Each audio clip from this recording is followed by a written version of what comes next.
अल्लाह की और आपने मुझे सुन रहे हैं, तो इसका मतलब ये मैं 40 साल से गलती पर था, गलत कर रहा था। आप तो शायरी सुनते हो और मैं ना जाने क्या क्या शायरी के नाम पर सुना रहा हूँ, आप ना जाने क्या क्या सुना रहा हूँ। मैं बहुत शर्मिंदा हूँ। चलिए सुनिए कि तेरी हर बात मोहब्बत में गवारा करके, तेरी हर बात मोहब्बत में गवारा करके दिल के बाजार में बैठे हैं खसारा करके, दिल के बाजार में बैठे हैं खसारा करके।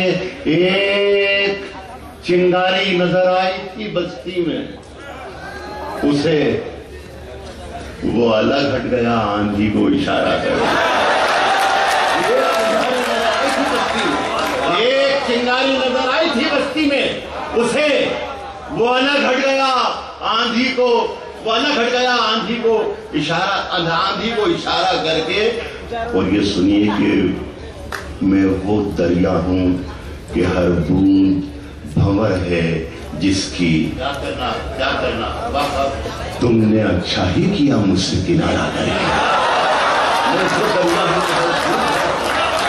मैं वो दरिया हूं कि हर बूंद भंवर है जिसकी, तुमने अच्छा ही किया मुझसे किनारा करके, मुझसे किनारा करके। और आसमानों की तरफ फेंक दिया है मैंने, आसमानों की तरफ फेंक दिया है मैंने चंद मिट्टी के चरागों को सितारा करके, चंद मिट्टी के चरागों को सितारा करके।